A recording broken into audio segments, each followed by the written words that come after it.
Welcome, everyone. I'd like to welcome you to the first in a series of events that Santa Fe Community College is hosting that are basically on higher education equity issues. So today our topic is our relationships through solidarity, the collective power of higher education for social justice.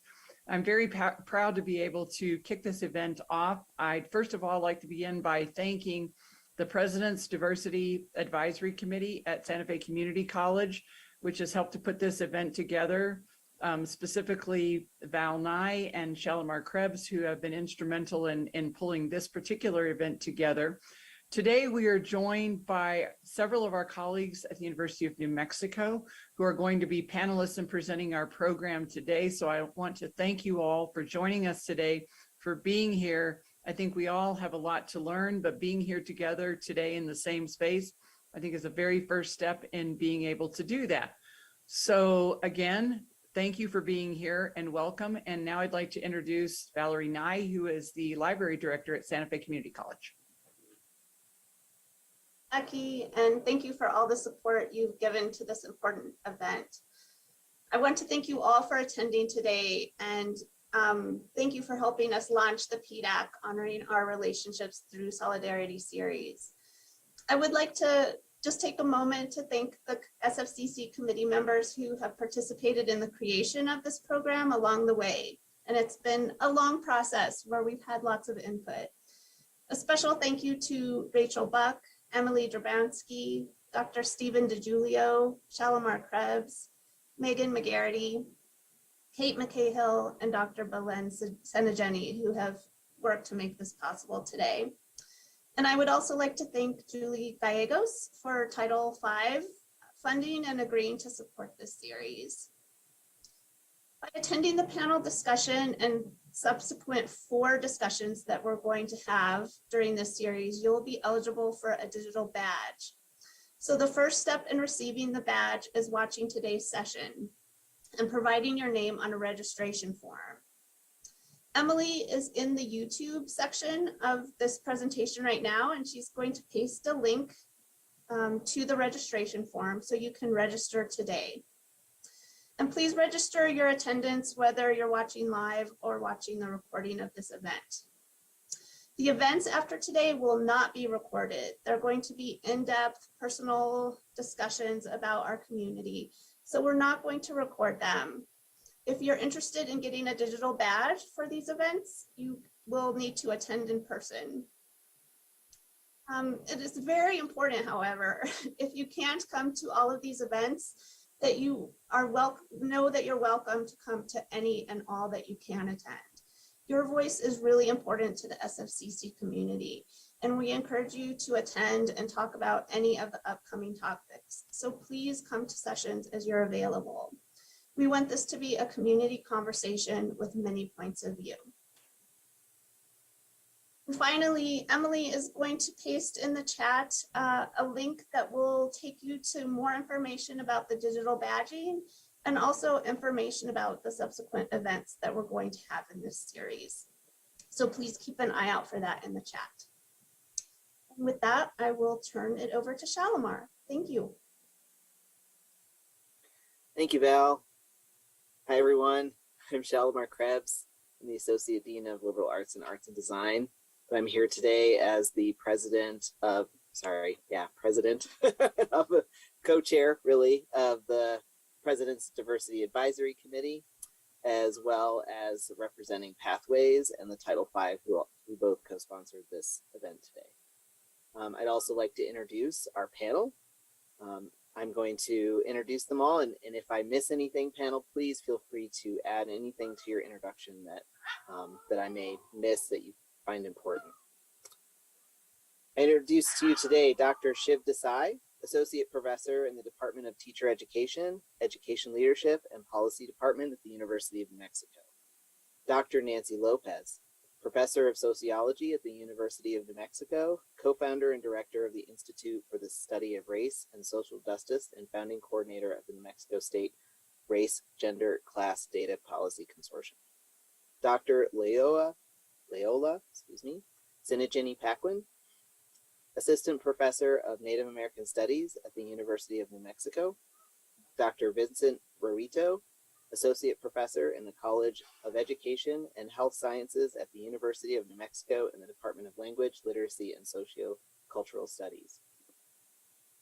Thank you and welcome. And I will hand it over to you. Thank you.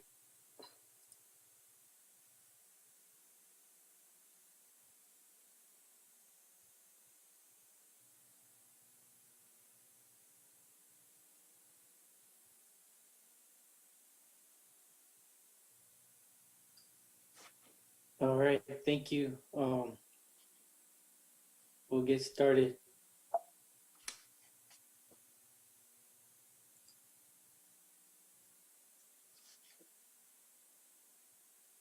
Dr. Rorito, this is you.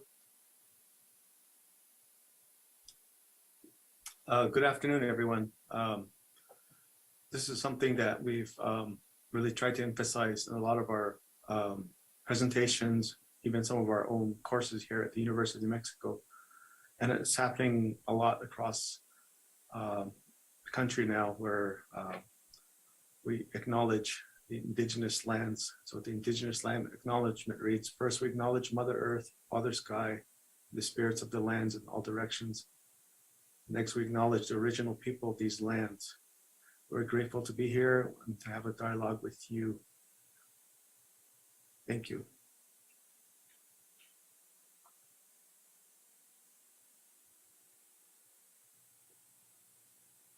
Yeah, so we wanted to give the overall approach to how we're wanting to deliver this series, and in discussions with everyone at Santa Fe Community College, they identified 3 series outcomes. So we wanted to share that with you, so we knew like why we're building upon all the presentations we're delivering today.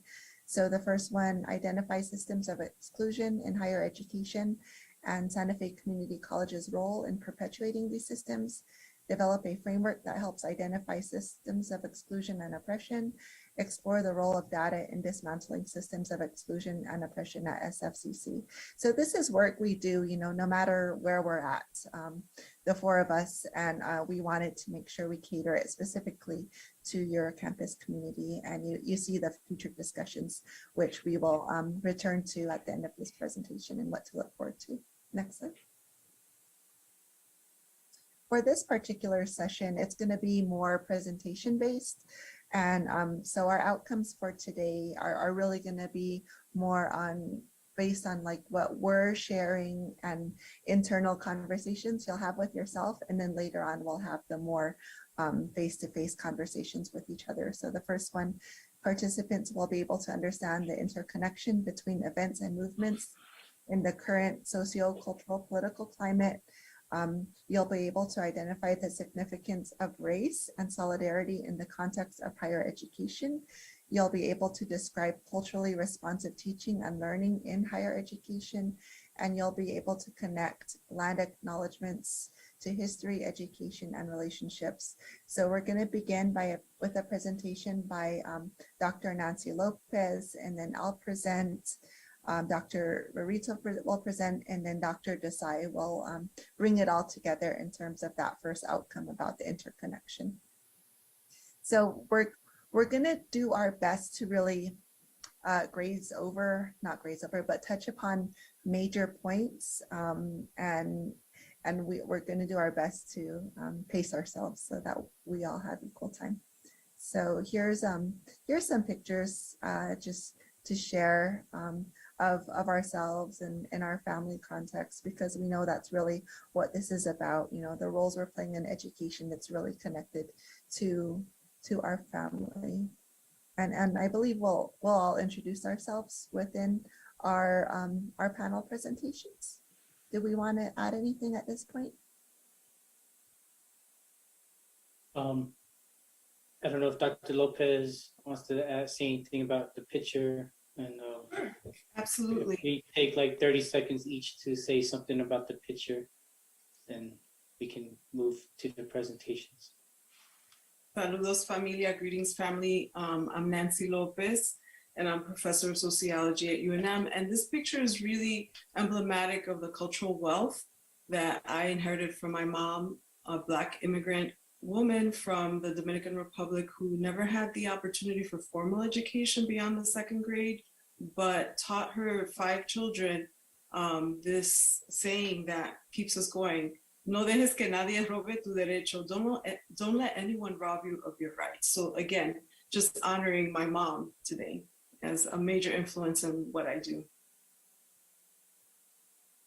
Yeah, and the same for me, honoring my mom, my dad, all sets of grandparents, my ancestors, through trying to nurture my children and do justice to the role I play as an educator in higher education. So that picture is from last month, December.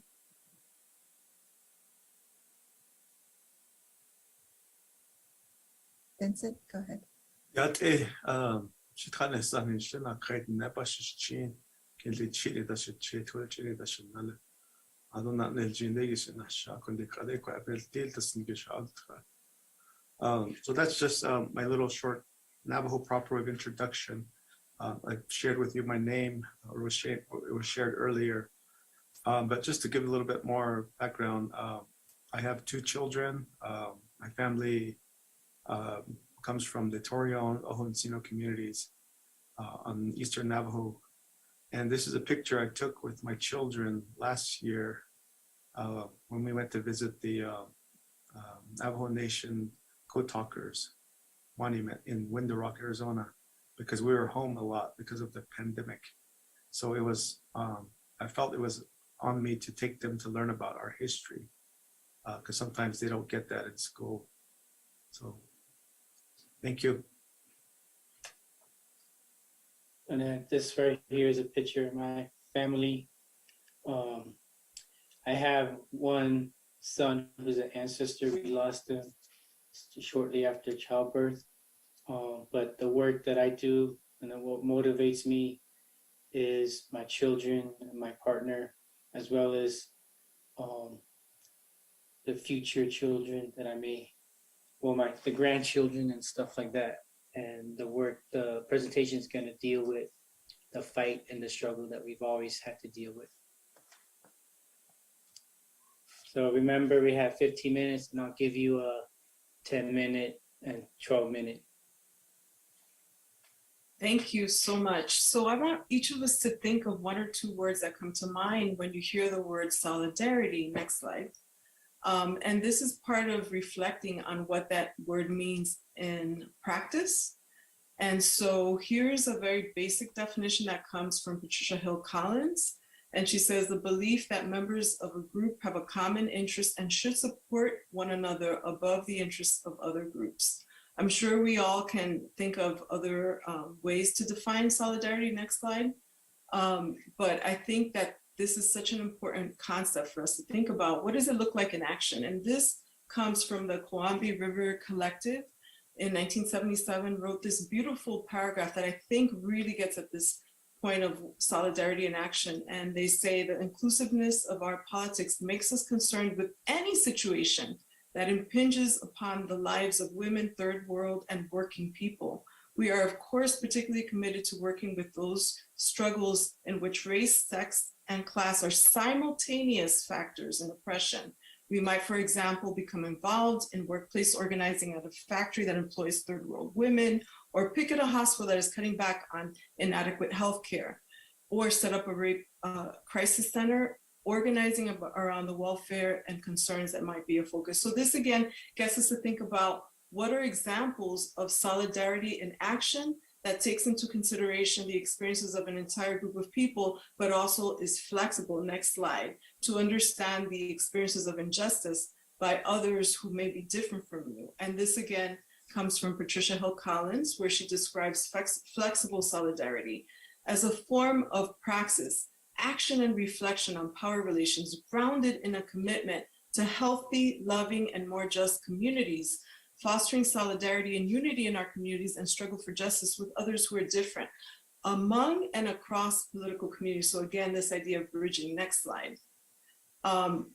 So when we think about solidarity, we also want to think about what that means in practice in our curriculum. And here's another quote that really gets us to think about the ways in which what we study shapes our understandings of solidarity. And here, Patricia Hill Collins also says, critical race studies aim to resist racism, feminism, studies resist heteropatriarchy, and decolonial studies resist neocolonialism. In a sense, each project reflects the particular social problems of a particular group, but each group also sees beyond the particularities of that group. Next slide. And that's important because, again, this gets us to think about solidarities that are flexible, that are extended beyond one particular group. These next series of slides gets us to engage these two questions. And I also want you to think about one or two words that come to mind when you hear the word identity. And even if you've ever heard this idea of a master social status. Next slide. So identity is complicated, and I want all of us to sit with this image that gets us to think about this question. When we think about race, what are we thinking about? What is your street race? If you were out in public, what race do you think others who do not know you would automatically assume you were based on what you look like? And this is just referencing an exhibition that I co-curated with my husband, who's an artist and a gallery curator, about getting people to think about how our lived experiences and relationships of power shape our identity, our ideas about difference and identity. Next slide. So for instance, if we think about what's our theory of reality about race, why might it be important not to flatten the difference between street race, what I asked you earlier, and ancestry or ethnicity or cultural background, or even nationality in data collection for equity use? I make the argument and have done research showing that street level race, like gender, is a master social status. What that means is that it is a position in society that is often ascribed, and it's different from how you might identify and might shape your access to power. This image comes from a beautiful public exhibit that was organized by the American Anthropological Association that visited many museums that got people to think about the myth of race as biology and race, the reality of race as a social construction. Next slide. So here's another beautiful image that captures a concept that Kamara Jones, Dr. Kamara Jones shared with us in her publications, but also in a beautiful TED Talk that I urge all of you to look at, that talks about the importance of understanding racism as well. Not just understanding race as a social construction, but racism, right? That it's not simply about personally mediated racism, like someone did something or said something to someone, but that we also have to think about how these ideas get internalized and how they get institutionalized through our policies and practices. So I want you to think of examples of the levels of racism in your school environment, but also in your community, in your neighborhood, in the nation, and beyond the United States. And how could you intervene at any of these levels, right? What are the solutions? Next slide. And this is another important concept that gets us to think about racism can happen even when there's not overt racism. So for instance, Professor Bonilla Silva describes colorblind racism, which I call color and power evasiveness, and makes the point that it is not the same as anti-racism. Some people will say, well, I'm a non-racist. Well, Kendi reminds us to think about what does anti-racism mean? And Bonilla Silva says, anti-racism begins with understanding the institutional nature of racial matters and accepting that all actors in a racialized society are affected materially and ideologically by the racial structure. There's a wonderful film that will be shown today in PBS that makes that point, looking at the ways in which redlining, housing policy created entire, systems, systemic discrimination against African Americans and other folks of color in this country through federal policy and housing, and what that means for our contemporary racialized wealth gap. So again, thinking about anti-racism as something that it involves not only a material dimension, but also an ideological dimension.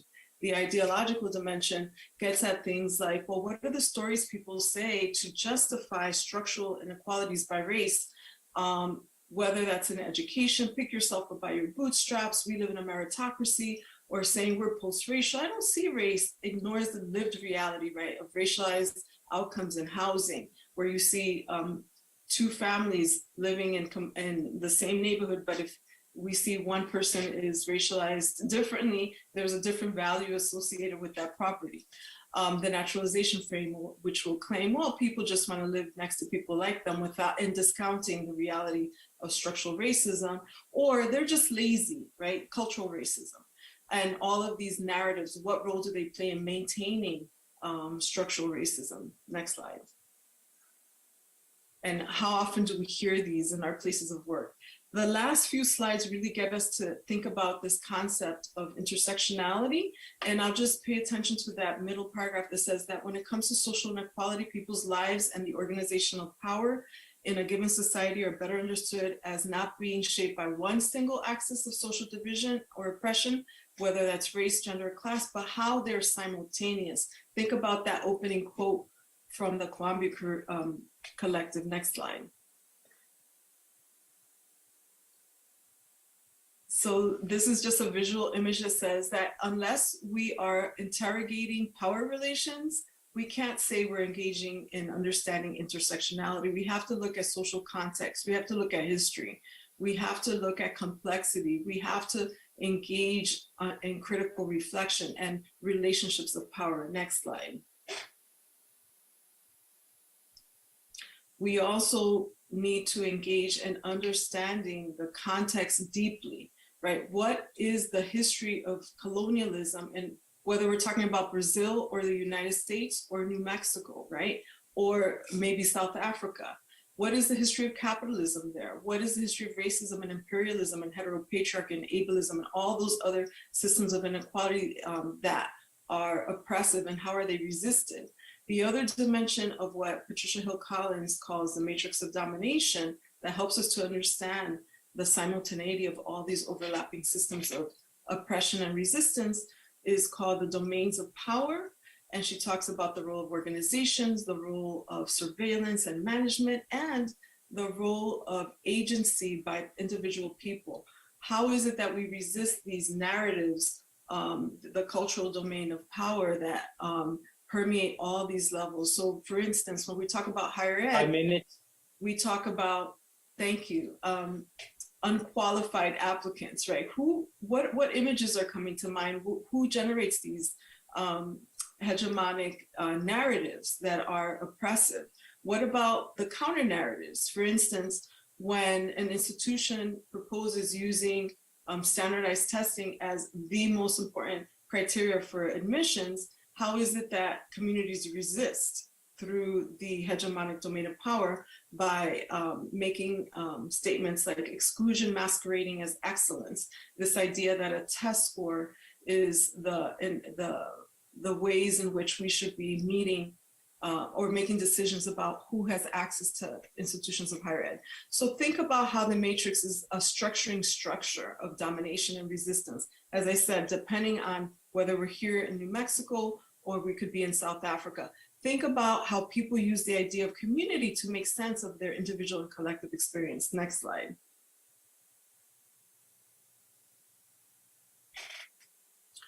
So this is a beautiful image that just shows a video that you can Google, Afro-Latina, that has one think about the roles of how we think about community, identity, and what are the stories we tell about who we are and why that matters. Next slide.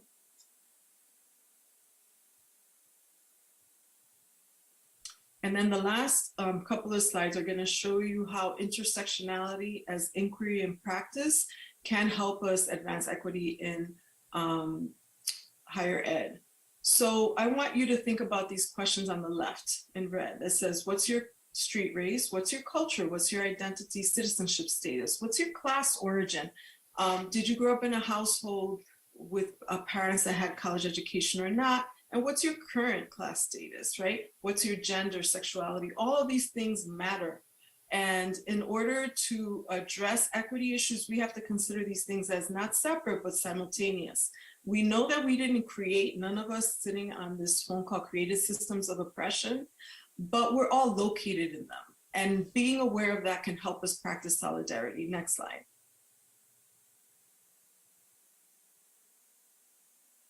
This visual gets us to think about how, whether we're located in a system of inequality, right? This column on the left, we have narratives of identity, stories we tell about who we are, and we also have ethical and political commitments. And this is where we can practice solidarity, right? So it doesn't matter where you were born on that grid of inequality or what state you're in currently, you can practice solidarity. Next slide. And I think this is the last, if I'm not mistaken. I know that we're— 2 minutes. Yes, I'll end with this slide, which really just gets us to think of the power of intersectional inquiry for making the invisible visible. This comes from a publication I co-authored that was in the Race, Ethnicity, and Education Journal. And I want you to take a look at these results, which involve a public university in the state that I cannot name according to Institutional Review Board. We used 9 years of data, so it's not 1 year, and said, well, what are the odds of graduating if we consider race, gender, and class together? Our reference group was white, high-income women, and then we organized these inequities for all the other social locations, race, gender, and income, and see visible differences, right? All these groups that are in red, from American Indian low-income men to Asian and white low-income women, are low income. And our funding formula currently in the New Mexico Department of Higher Ed assumes that Pell status, which is a proxy for income, is sufficient to address the racial gap. They never say the gender gap. But as you can see, it isn't sufficient.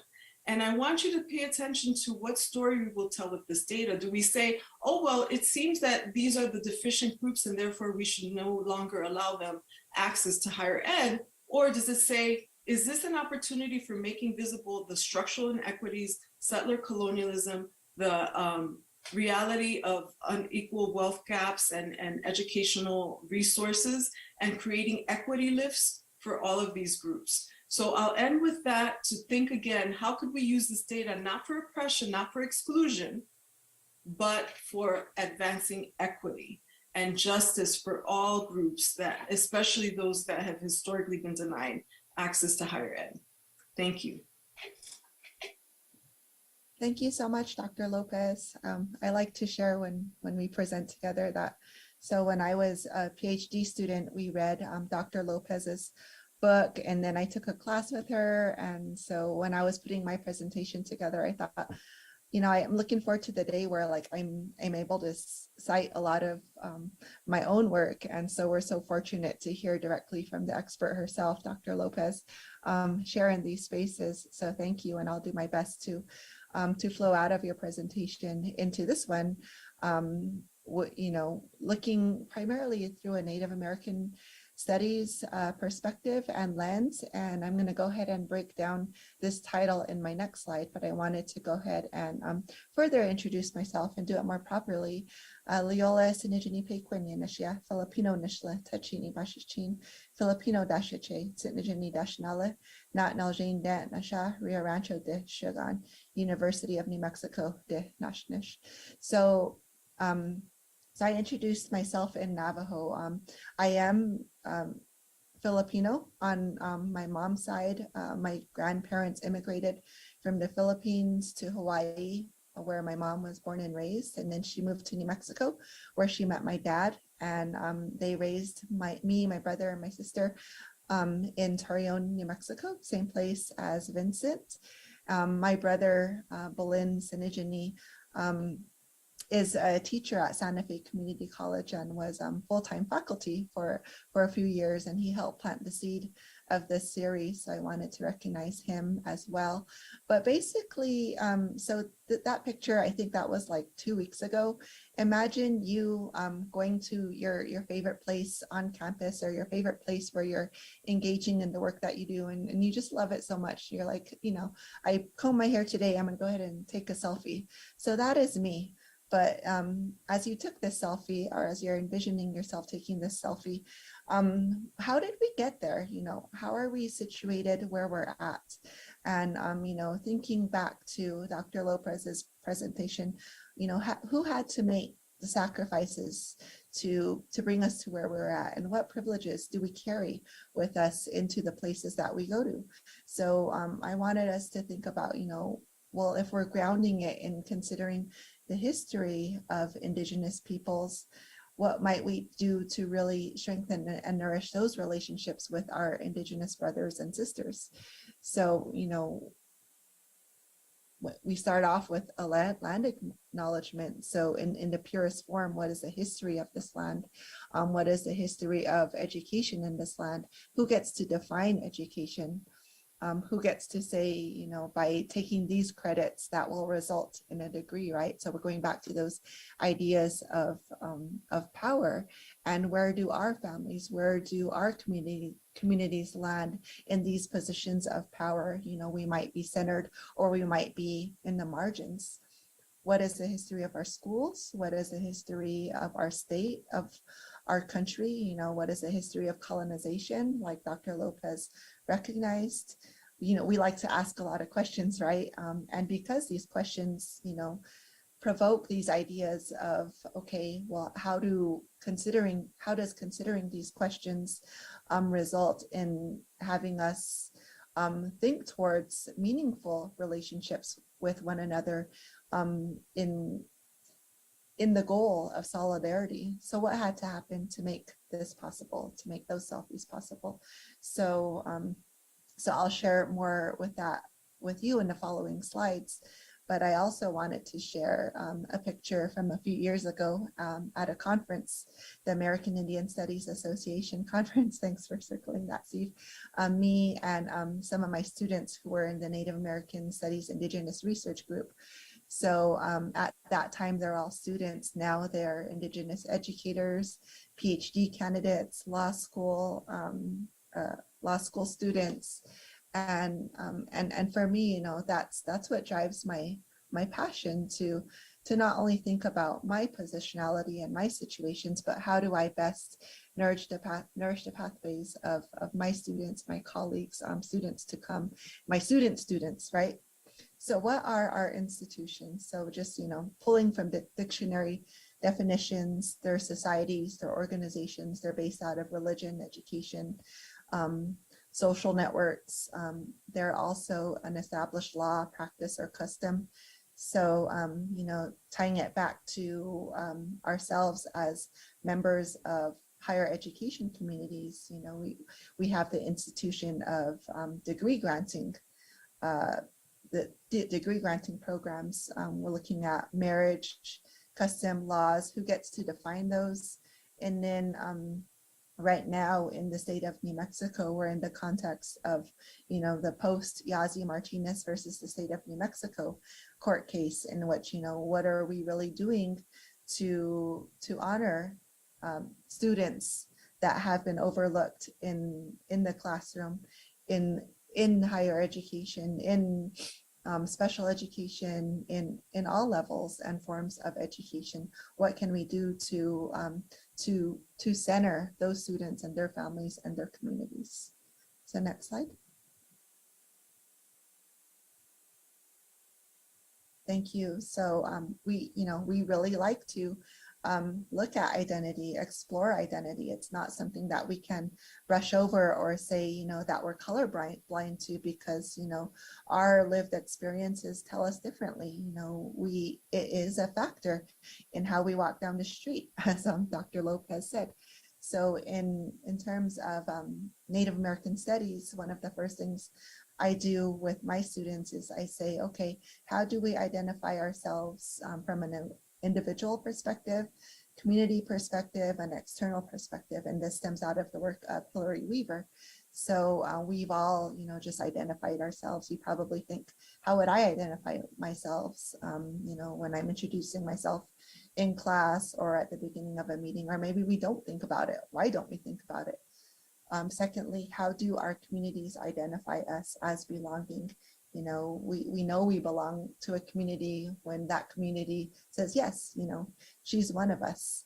On the other hand, how do others identify us from the policy standpoint of the United States?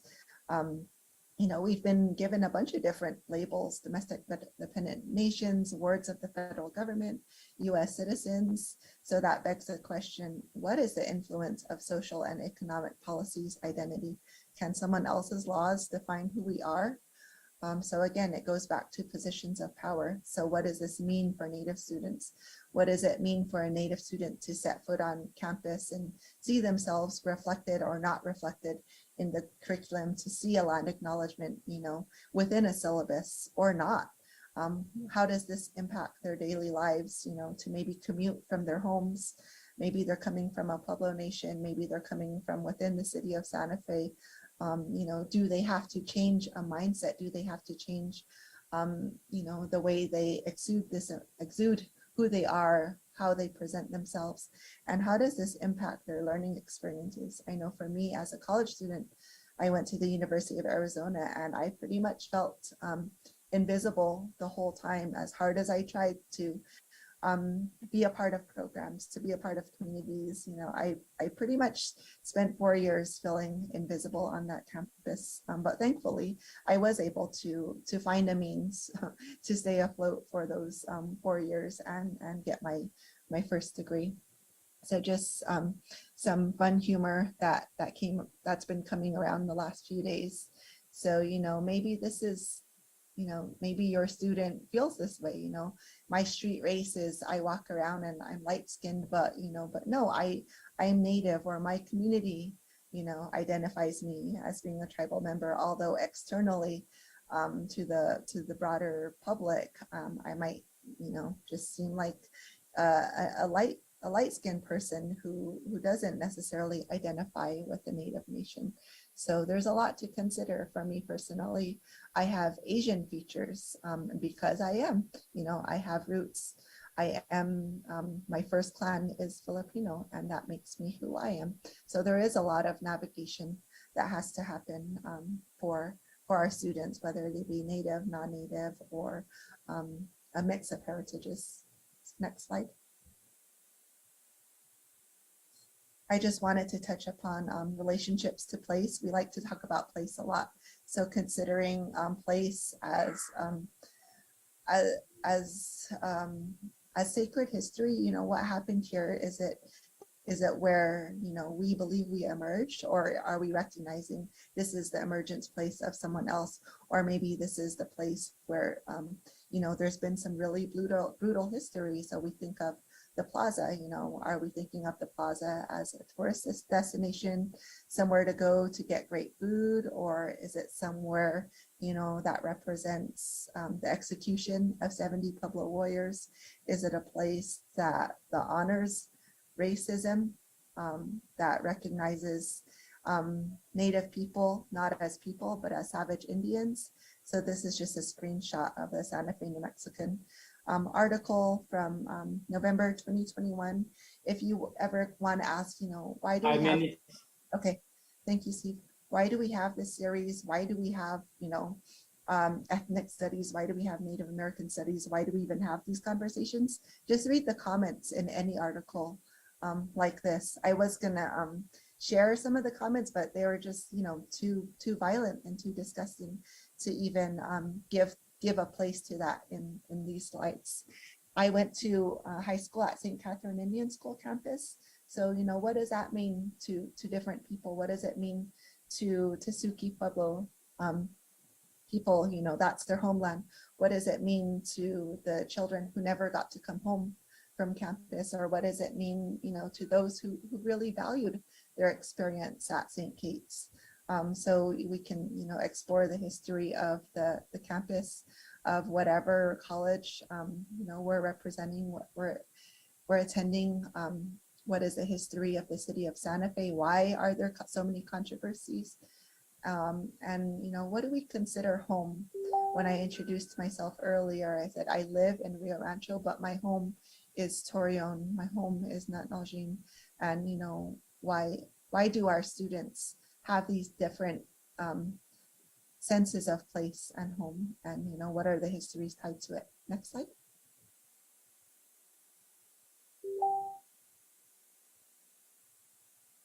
So I won't go into this too much, but I do want to say that a lot of the policies that I'm going to discuss, they're rooted in treaties, they're rooted in nation-to-nation agreements, and they're about peace. They're about, relinquishment of land to create peace, but really they're about reserving rights, whether it be water rights, hunting rights, or in exchange for education, in exchange for continued access to land, in exchange for healthcare. We hear people say, oh, these natives, they get all this for free, and no, they're actually tied to reserved treaty rights. Next slide.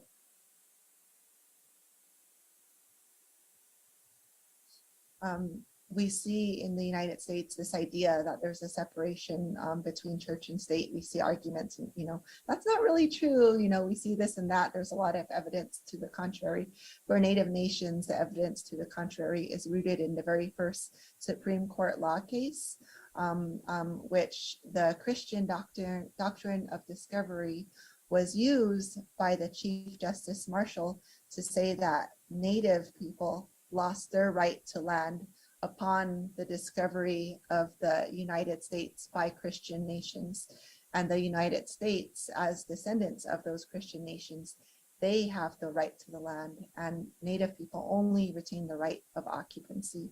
So there's this whole set of court cases called the Marshall Trilogy, which set the grounding, thank you, for federal Indian law. So with the doctrine of discovery, with treating Native people like children, and ultimately the labeling them of domestic dependent nations. Next slide.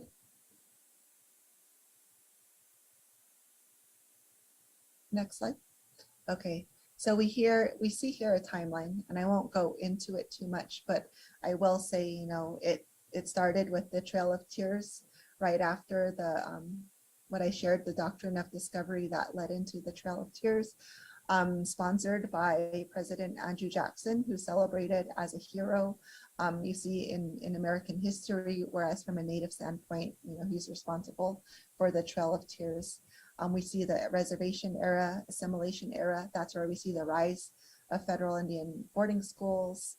And then I'll jump ahead into where we're at now, where we're really wanting to practice self-determination through what we call nation building. So, that's just nation building is self-determination in practice, and that's, a whole other presentation. So next slide. So what are each of our roles as we move forward? We can ask ourselves, what are our core values as individuals? We might say, I don't really have a culture. I don't really feel a connection to this person or that person. But, if we look at our core values, we see intersections there. We see solidarity there. What are our core values as a community? There's some great values listed on the Santa Fe Community College website. Do we stand behind our mission and our initiatives? This is something we do at UNM campus. The four of us do. We're always pushing back. We're saying, well, this is our mission. Is UNM really honoring it? Is UNM really honoring diversity? Is UNM really honoring our own land acknowledgement? So that's what I'm asking you to do in whatever organizations and communities you're a part of. We're saying these are our goals and our mission. What are we really doing to stand behind it? So the mission, thank you, Steve, for Santa Fe Community Colleges, empower students, strengthen community. And I hope you've thought about your roles in that in the last two presentations. So we can go ahead and move forward. Thank you.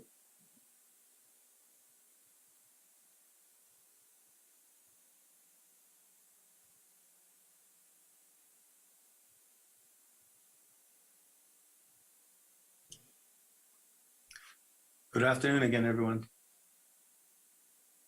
So I'll go ahead and start my short presentation.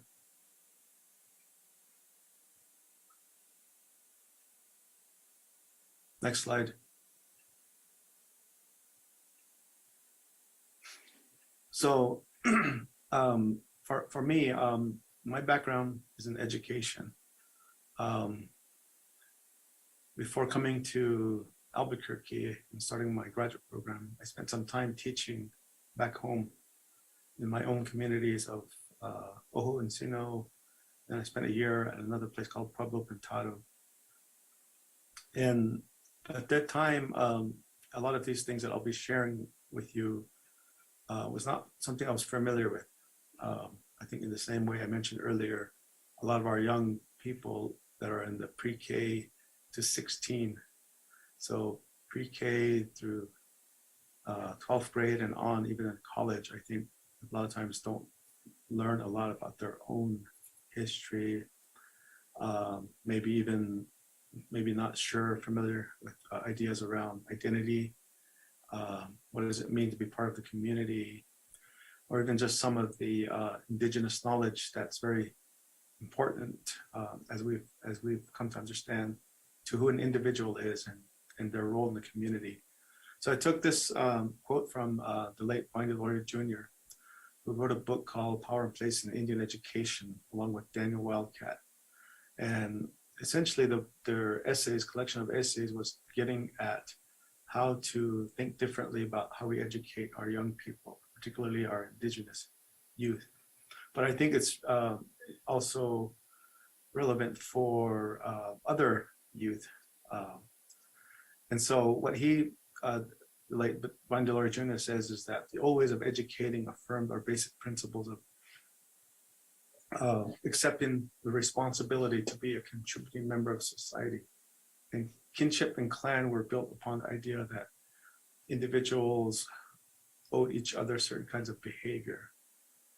And if performed properly, then society or the community would function. And so this really gets at, I think, a number of things. Obviously, education, within that pedagogy, things that we might refer to as curriculum, what is taught, how it should be taught, but also community well-being, how language and culture are at the center of a lot of indigenous communities and what they consider to be important, not only for the community at the time, but how to perpetuate the language, the culture, the core values. And so another scholar who's also very close to our department here, I'm sure some of you might have heard of him because he's from northern New Mexico, Gregory Cajete, Dr. Cajete, who's also written extensively about things like indigenous education, native science. But this is from a chapter he contributed to a series that looked at student services, new directions in student services. And he talks about American Indian epistemology. But he starts off with this idea that American Indian education occurs in a holistic social context, again, that develops a sense of the importance of each individual as a contributing member of a social group. And essentially, tribal education work as a cultural and life-sustaining process.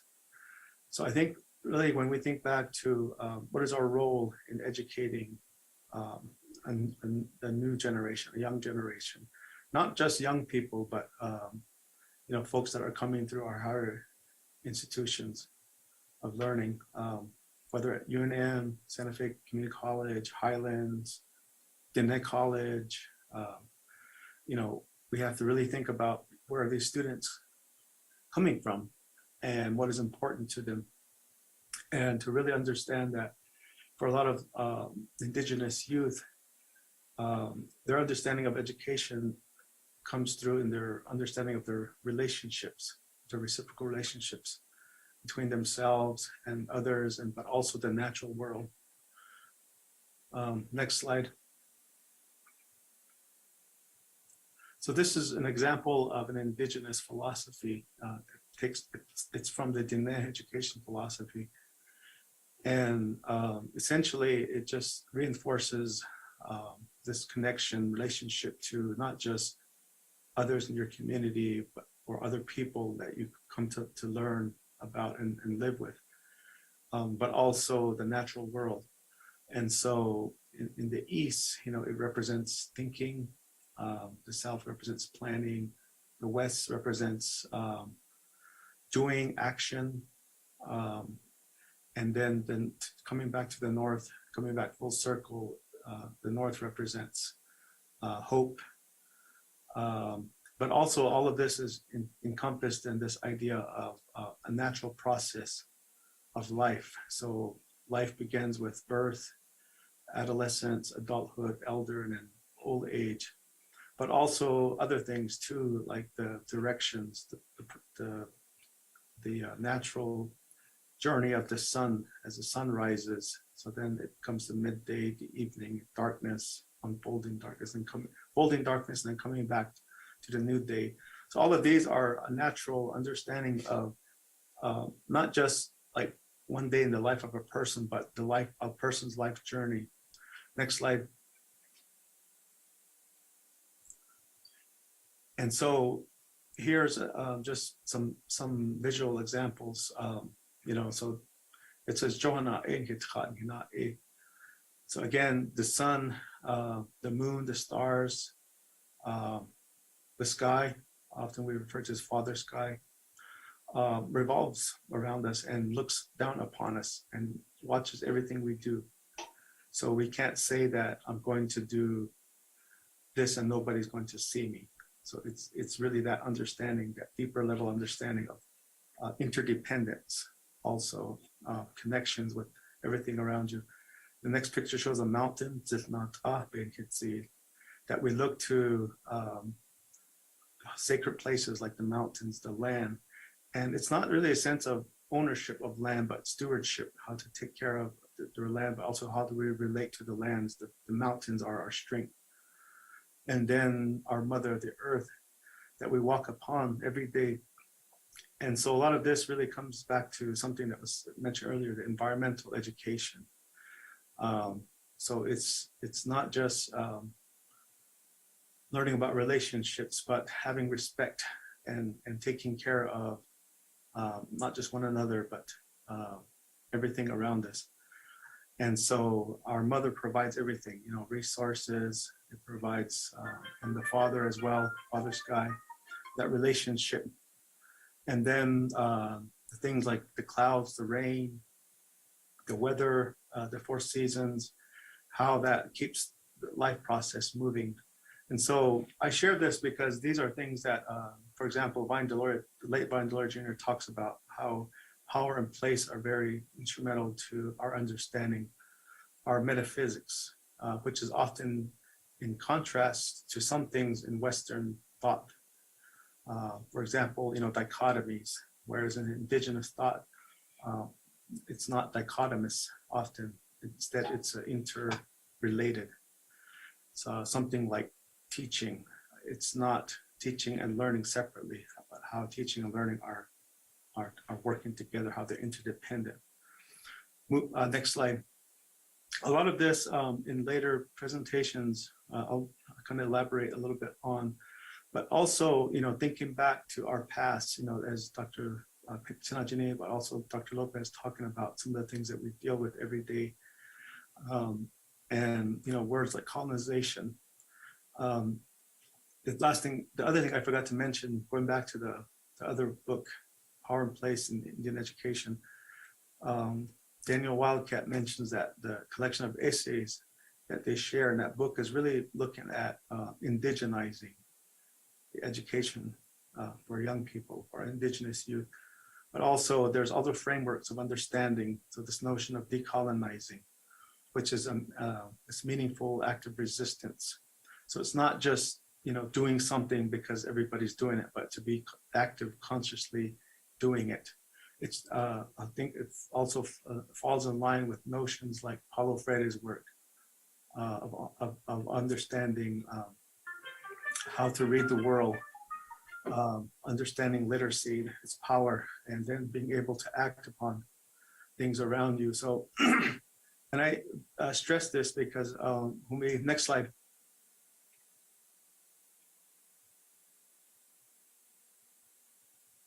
Is to really, when we think about indigenous education, 5 minutes. as Dr. Tinajini mentioned, those time periods, the eras in looking back at American Indian history. I teach a course here at the University of Mexico called the History of American Indian Education, and we spend a lot of time talking about things that happen. But also we try to look at it through a framework. And sometimes, these things come up that when we talk about these concepts. And I think it's important for us to really remember that, things that are happening today continue from how they were in the past. So this idea of colonization.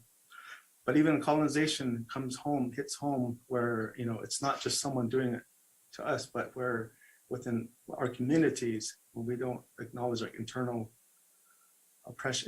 oppression or internal colonialism, where our own people, we begin to do this to each other and not being cognizant of things like historical trauma, intergenerational trauma. Again, these are concepts that we could touch on in later presentations. Next slide. So I think you have to probably touch it a few times too. So I always refer back to a scholar, Mohawk scholar, Alfred, who talks about this idea of colonially mediated disruptions. And he's coming from a background of psychology and health to look at how, we've essentially become dependent in many ways on the government, on, forces of capitalism, and without really understanding, how that's contributing to our loss of land, how the boarding schools impacted our communities, how our languages have shifted from our native language to English, and then even things like the impact, even the current impact of English-only policies. So next slide. So the other thing I also want to share is just how, in looking back to a framework, in this case, looking at tribal crit theory. So, critical theory in its essence has really been looking at structural inequality, but also human agency. And so when we think about tribal crit theory that borrows from critical race theory, we see that these are merging of ideas, concepts, practices from indigenous Western knowledge that looks at history, education, government, and it's also to reaffirm indigenous values. It's grounded in indigenous history, epistemology, philosophy research. And it's a praxis, it's a way of looking at things, but also how we act and to move towards transformation. Next slide. Again, what I think is important about this is that it gets away from when people say, you guys need to get over the past, or you guys are just playing victims. But instead, no, it's using these tenets. We say that, we have to think about colonization. We have to think about how it impacts tribal sovereignty, but also how do we assert our own sense of self, looking at things through our own lens. How can we, do things for ourselves? And so stories are also important to that. Next slide.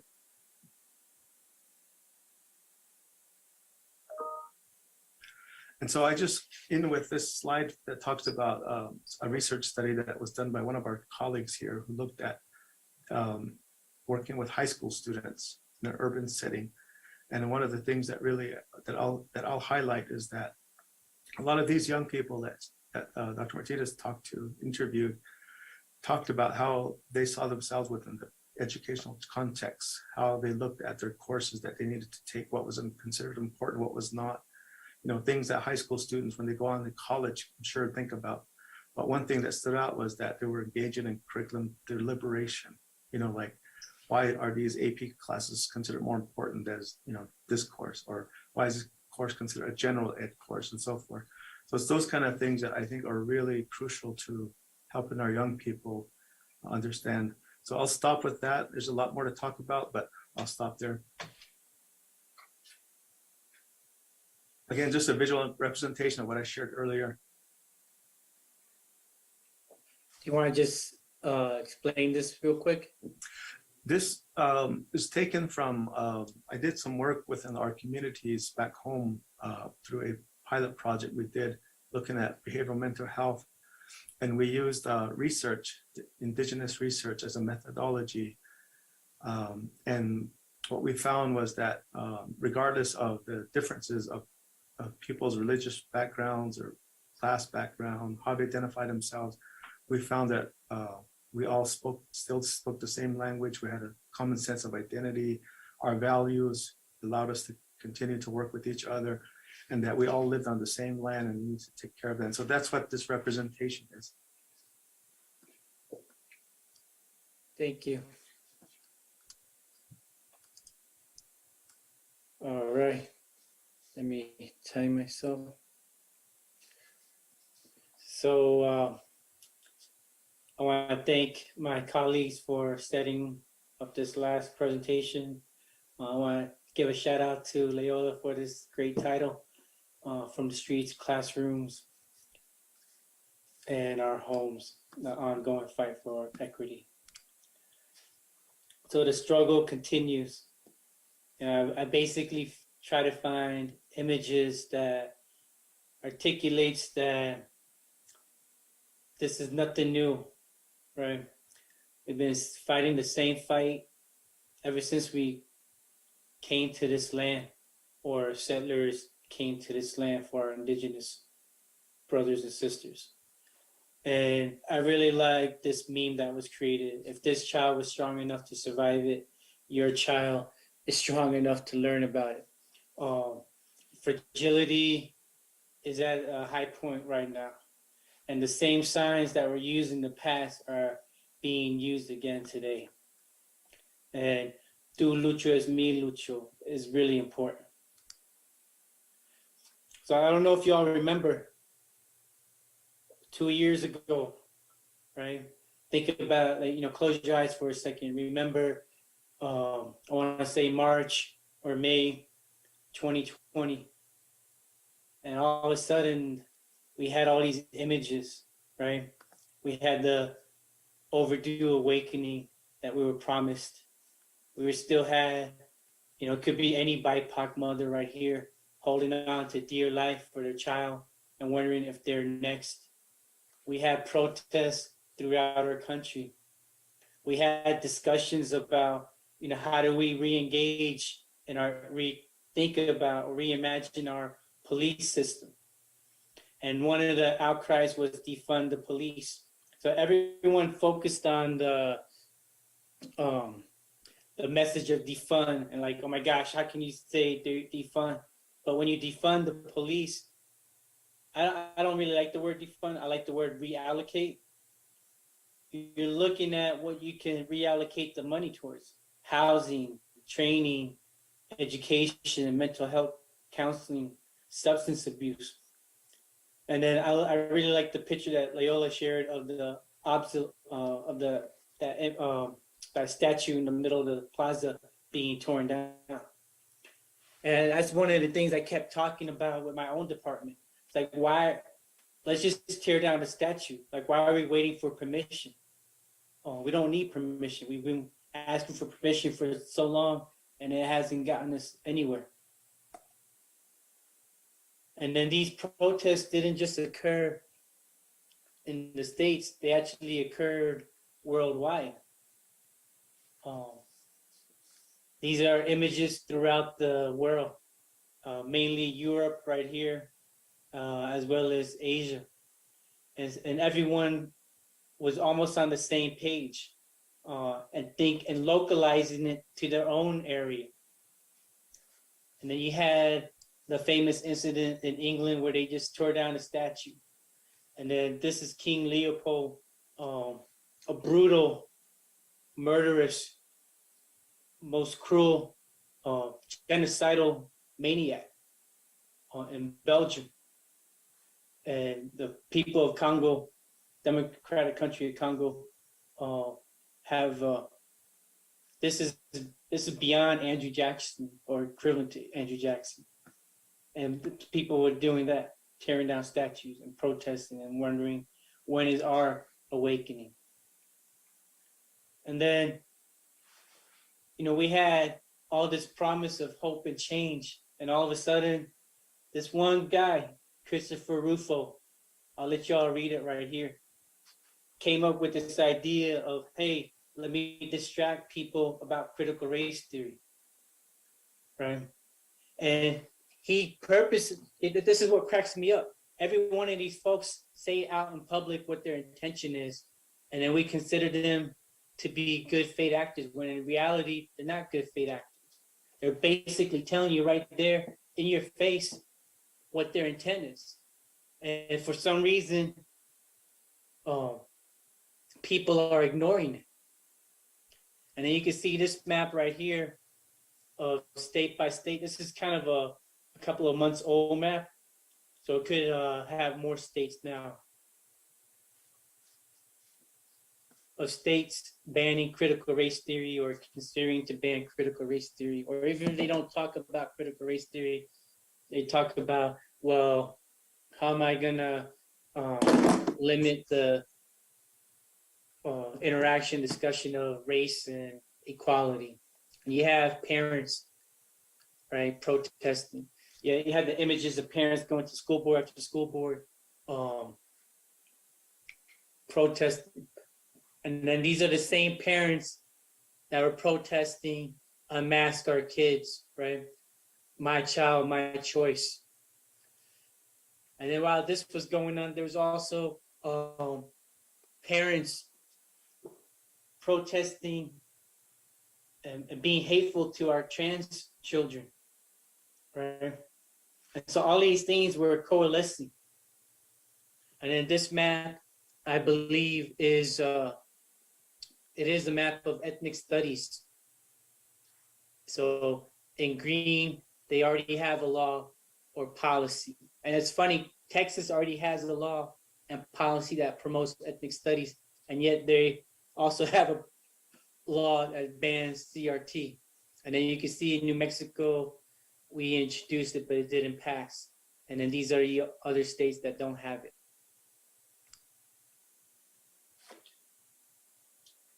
And so the question I have in the bottom is, why isn't this cancel culture? Why isn't this censorship? In Tennessee, a group of moms wanted to ban these two books. They didn't like the March on Washington because it talked about the inequality that existed. They didn't like Ruby Bridges because she basically calls out the fact that you had all these white parents and students protesting against her. And this is the same picture I showed earlier when I said, if this child can go through it, your child can learn about it, right? Then you had, I don't know if you all saw it, but the graphic novel Mouse, which talks about the Holocaust, was being banned. So this is the same state. And then right outside of Fort Worth, this school district was pulling out library books. And if you all go to YouTube, you can see the students talking about why this was so wrong. You could see in Florida, they were targeting racial guilt training. So anything that makes white people feel discomfort, you can't have it. And then this right here was basically last week, one of the representatives down in Las Cruces wanted to introduce a bill to ban critical race theory in school.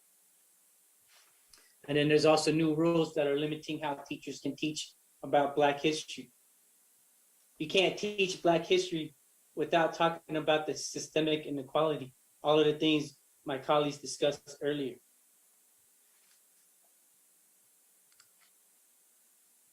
And this has direct consequences. So here's a bill right here, HB 1231 in Arkansas, that basically wanted to ban anything related to the 1619 project. And the other thing that's crazy, time and time again, Black women don't get recognized as being the instrumental leaders that they are. Really, they don't get enough credit. And so Nicole Hannah-Jones did a masterful piece of articulating why 1619 is so important and how slavery impacted every facet of our society. And you can see what they wanted to ban. And then right here, same thing. This is from the school district of, I'm not sure how to pronounce that, Osceola County, Florida.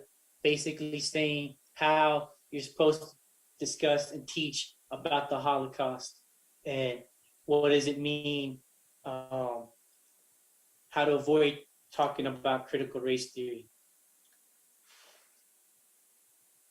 And then again, you can see it talks about the 1619 Project as well.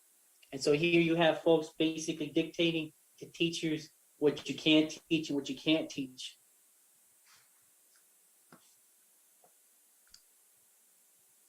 And here's in New Hampshire, right? You know, I thought that, like Loyola said, that there's supposed to be a separation of church and state, but it says in the year of our Lord, 2022, right? And then it talks about what teacher loyalty. It's almost like the McCarthyism all over again. And what they're trying to do is scare teachers into not teaching. And then what we need is for teachers to stand up and not be afraid and not be silenced. As you can see, each of these bills is censoring. And the thing that cracks me up all the time is like, what they act like there weren't any slaves. They act like the 3/5 compromise is not in our Constitution. They act as though the long walk never happened. The Trail of Tears never happened. Wounded Knee never happened.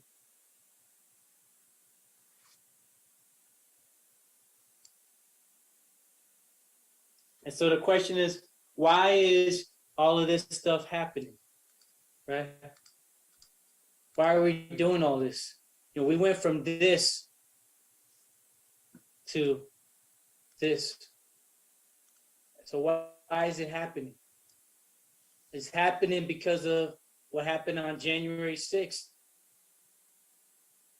And here is a great example of people rewriting history right in front of us, right? We saw it with our own eyes, live pictures, live video. You saw this image, and they're trying to say like these were tourists, that this was, what was the thing that they just put out? Legal political discourse, or whatever they said. And so they're trying to rewrite history right in front of our eyes. And so what are we going to do about it? And why are we letting them rewrite history? You know, one of our work is always about counter narratives, but this is taking counter narratives to a ridiculous level. We never, you know, when CRT people talk about counter narratives, we never had this in mind. And then you can read the quote right here. And then what's crazy is, look at the headlines. They're getting off easy. Hundreds of people who joined the Capitol riot may never face charges. And think about what it took for Derek Chauvin to be tried. And even when it happened, there was a sense of nervousness that it wouldn't happen. 3 more minutes. Okay. And think about which kids are protesting right now, right? These are images from New York, Minneapolis, Oakland, Chicago, of kids protesting, right? And they're basically saying the same message. Do our lives matter? Are we disposable? Why are we sacrificing the lives of teachers as well? And like, think about the parents who want to keep schools open, or who are trying to rush schools to be opened up in the middle of a pandemic. And they always use the excuse of, oh my gosh, they're going to have learning loss. But again, that just shows the deficit thinking that they have of our kids. I know when we had the pandemic, it was the first time that our family got the chance to really be together. I got to see firsthand, I still do, I do virtual schooling with my daughter, of what's happening in the schools. And I could tell you, there is no CRT being taught. There is really no, not even critical multicultural education. It's all lip service. And so the learning loss may be what they want to consider as learning loss, but we know better. And then they talk about mandates, right? About how they're against mandates. But what about our mandates? What about our lives? My daughter has a chronic lung disease. And so all these folks protesting against this really goes back to what Vincent was saying, you know, about care and the relationships we have with each other.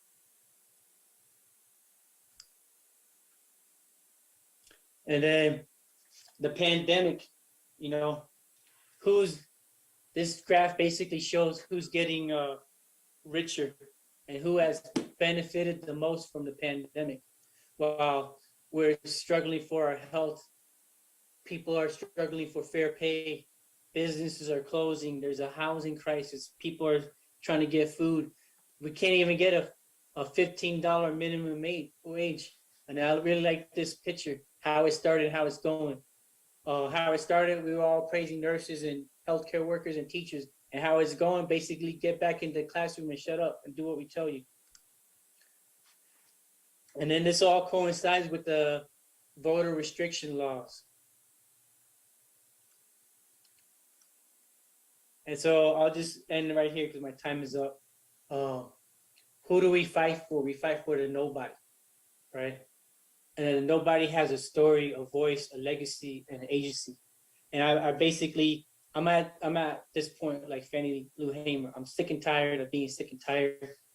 And I'm like James Baldwin. To be Black or to be BIPOC in America is to be in a constant state of rage. Thank you very much. So this is all of us. So I'll let Dr. Lopez go first, and then we'll have Loyola, Vincent, and then I'll go last.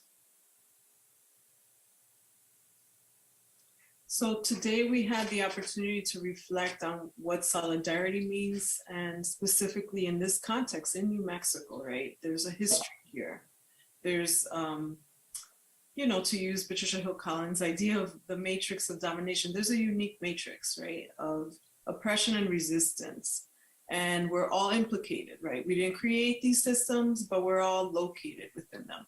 So the question I pose to you is, how do we engage in practicing solidarity? How do we engage in walking the talk? And I'll just end with that. And I just wanted to bring us back to the overall title of our series, and today, honoring our relationships through solidarity. So honoring each other's identities, honoring relationships to land, to our history, and understanding, you know, what we get in return is, you know, these ideas of individualism, and that value of individualism led us to the policies that I shared that's leading us to everything that Dr. Desai just shared. And so let's rethink this idea of individualism and rethink what freedom is in the context of the suffering of others. So thank you.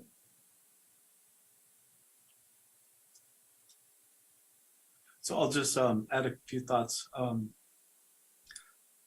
So in my presentation, I wanted to highlight the idea of acknowledging all the relationships. Again, not just people that you know, but other people that you might not know or just maybe start to come in contact with now. But also going back to thinking about who you are, you know, indigenous thought, we are of the earth and the sky, and that we need to take care of ourselves, and that same way take care of each other. And until we can do that, to ourselves, can we do that to others? And I think that's that really deep understanding of solidarity. I'll stop with that. And I just want to say, now is not the time to sit back and give up. As you can see, our ancestors didn't sit back and give up. They kept fighting and fighting and fighting and fighting. And that's what we need to do.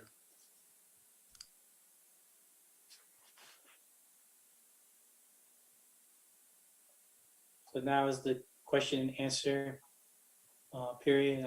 I don't know if Santa Fe College wanted to say anything else. Thank you. Thank you very much for that.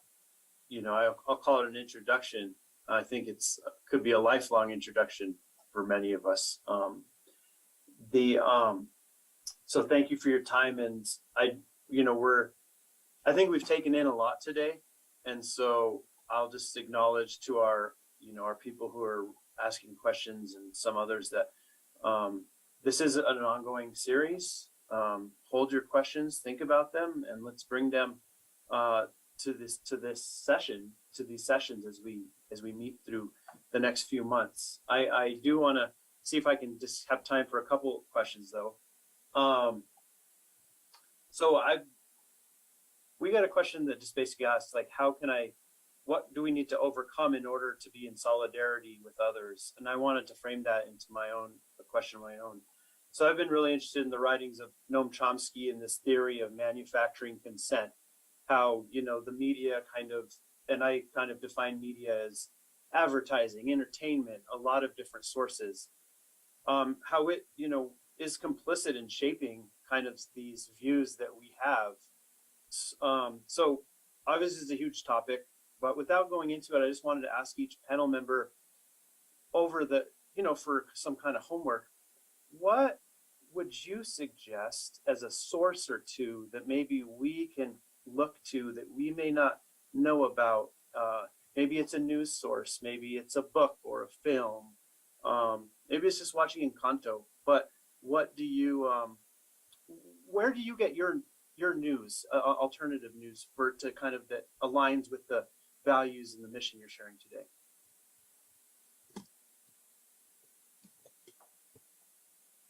And I'll start with Dr. Desai. You're highest on the Zoom.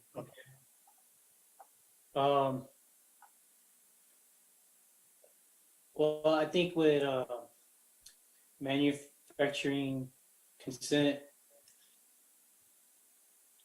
everybody blames the media. But I think if you go back to Dr. Lopez's presentation, she talks about systems and structures. So the media is only one part of it. And you look at my presentation, these parents it's no coincidence that we're having this big pushback right now, right after the greatest protest that was happening. I would say my advice in terms of like news and solidarity is everything is so custom tailored for you that you have to be willing to be a critical reader, a critical consumer, and try to really what we learned through our PhD program is like how to think critically, how to question everything. So that's what I would say. You can watch Fox News all day long, or MSNBC or CNBC. I'm going to say CNN, but you gotta just question everything. What's happening? As far as a book, I would say there's a book that just came out called Critical Feminism and Abolition. It's by Erica Miners, Angela Davis, and there's two other authors that I can't remember, but that'll be a good book to look at. I want to read it. Great, thanks. A little book club assignment for us for the next one. Dr. Lopez. That's such a great question. I agree with everything that Dr. Desai has said, so I don't want to repeat that. I do want to remind folks that a lot of the work that we are referring to is part of studies and research that has been done. But I also want to let you know that the Smithsonian Channel is running a 4-part series on the 1,000-year-old history of slavery entitled 1,000 Years of Slavery. PBS has an episode, I believe it's tonight, Owned, A Tale of Two Americas, that delves into the history of housing discrimination, how it affects modern wealth gaps between white and Black families. There's a history there. There's a role that policy played, right? And policy can also undo this, right? These structural inequities. So I just urge folks to, again, continue engaging critical inquiry, regardless of what the media outlet is. Thank you. Dr. Huerito. Yes, thank you again for the opportunity to share. some of our thoughts, our work, research, but also thank you for the question. I also agree with both what Dr. Desai and Lopez mentioned, and I think for us Indigenous folks, Indigenous communities, we're often absent in the conversation. We're often on the table. I think there was even I don't remember if it was CNN or MSNBC, where we were referred to as something else. So there was Asian, African American, but then we were listed as something else. So I think it's just really trying to make ourselves visible. There's a lot of tribal newspapers out there that are key. You know, here in New Mexico, we have Navajo Nation's paper. There's also some mainstream native country network, I think it's called.